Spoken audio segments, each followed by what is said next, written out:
আসসালামু আলাইকুম। আজকে আমাদের কাছে একটি সনি 32 ইঞ্চি এলইডি টিভি এসেছে।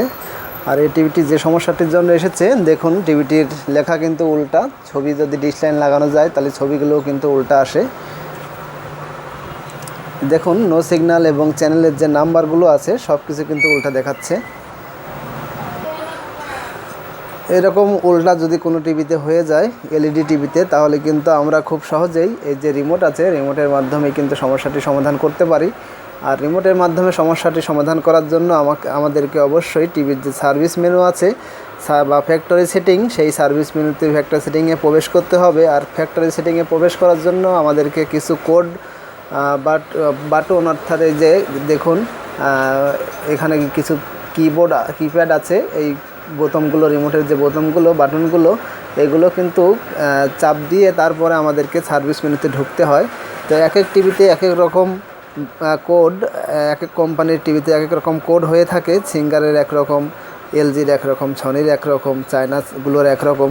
তো এই টিভিতে আমি প্রথমে একটি কোড চেপে দেখব ফ্যাক্টরি সেটিংয়ে ঢোকা যায় কিনা। প্রথমে আমি ফ্যাক্টরিতে প্রবেশ করার জন্য দেখুন আমাদের এই রিমোটে মেনু বাটন আছে, এই যে মেনু বাটন,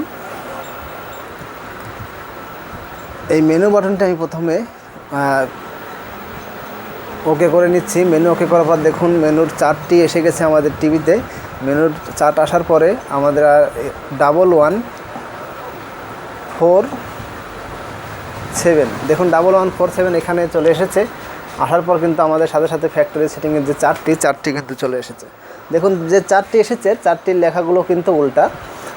তো উল্টাভাবে আমাদেরকে বুঝে নিতে হবে যে কোন, এখানে অনেকগুলো অপশন আছে। দেখুন প্রথমে একটি অপশন আছে, দেখুন শিপিং, আই নিড, তারপরে আছে aging mode, ADC adjust, picture setting, sound setting, general setting, debug, panel setting.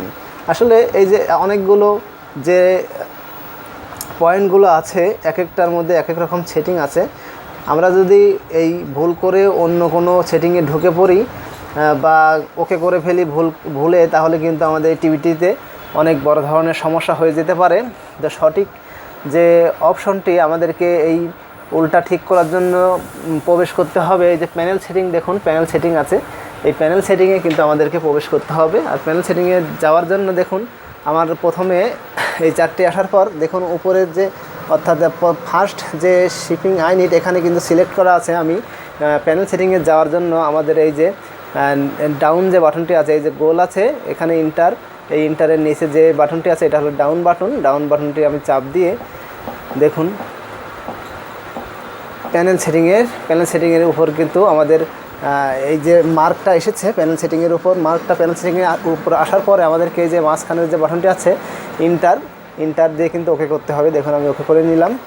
আচ্ছা, ইন্টার দিয়ে ওকে হওয়ার পর আমাদের চার্টটি কিন্তু পরিবর্তন হয়েছে। চার্টটি পরিবর্তন হয়ে অন্যের আরেকটি চার্ট এসেছে। দেখুন এখানে ব্যাকলাইট, PWM, ফ্রিকোয়েন্স, এরকম একটি নাম এসেছে। তারপরে আছে DCR, backlight value, LVDS map, panel division.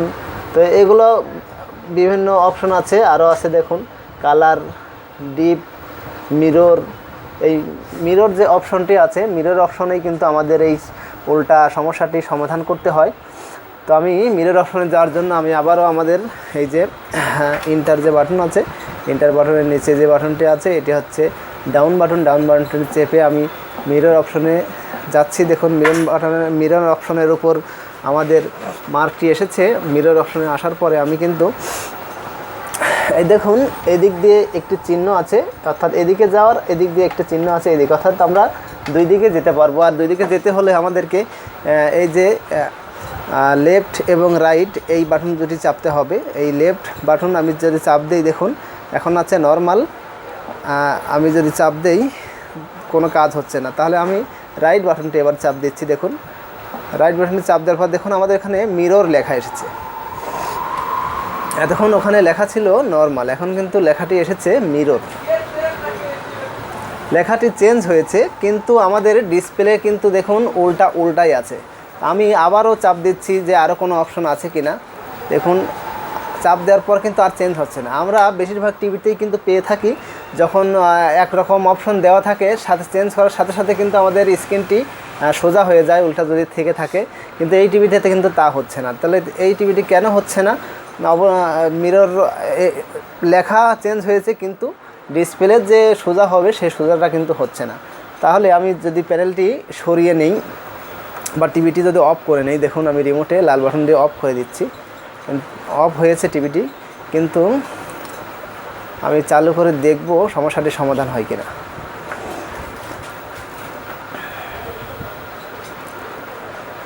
হ্যাঁ, অফ করার পরে কিন্তু দেখুন আমাদের সমস্যার সমাধান হয়ে গেছে। কিন্তু লেখা যখন চেঞ্জ করলাম তখন কিন্তু আমাদের সমস্যাটি সমাধান হলো না। তো আশা করতে আপনারা বুঝতে পেরেছেন। আমাদের সমস্যাটি সমাধান করার জন্য অবশ্যই আমাদের টিভিটি অফ করে নিতে হবে। যদি আমরা লেখা চেঞ্জ করার পরও আমাদের স্ক্রিনটি সোজা না হয় তাহলে কিন্তু আমাদের টিভিটি অবশ্যই অফ করে নিতে হবে। আর অফ করলেই কিন্তু আমাদের সমস্যাটি সমাধান হয়ে যাবে। দেখুন আমি অফ করে অন করেছি, আমাদের টিভিটির সমস্যার সমাধান হয়ে গেছে। আশা করছি আপনারা বুঝতে পেরেছেন। এভাবে যদি আপনারা কাজ করেন আশা করছি বেশিরভাগ কাজই ওকে হয়ে যাবে। আর এই মিরর নিয়ে আরও ভিডিও করতে হবে, কারণ এই মিরর শুধু এই অফ করার পরেও কিন্তু মিরর ঠিক হয় না, আরও কিছু কাজ করতে হয়। এক এক রকম টিভিতে এক এক রকম আসলে সিস্টেম দেওয়া থাকে। আর এই টিভিটিতে অফ করার পরে কিন্তু হয়ে গেল। অন্য টিভিতে অফ না করেও শুধু লেখা মিরর যে অপশনে আছে সেই অপশনের নর্মাল মিরর আবার আরও কিছু লেখা থাকে, সেগুলো চেঞ্জ করলেই কিন্তু সমস্যাটি সমাধান হয়ে যায়। কিন্তু এই টিভিটি অফ করতে হয়েছে। আর আরও অন্য আরেকটি টিভি আছে, সেগুলো আরোভাবে এই মিরর উল্টা ছবি উল্টা সমস্যাটি সমাধান করতে হয়। তো আশা করছি আপনারা পরবর্তীতে এ ধরনের আরও ভিডিও পেতে আমার চ্যানেলের সাথেই থাকবেন। ভিডিওটি যদি ভালো লেগে থাকে অবশ্যই একটি লাইক দিতে ভুলবেন না। আর পরবর্তী ভিডিও পেতে আমাদের চ্যানেলের সাথেই থাকুন। আজকের মতো এখানেই বিদায়। আল্লাহ হাফেজ।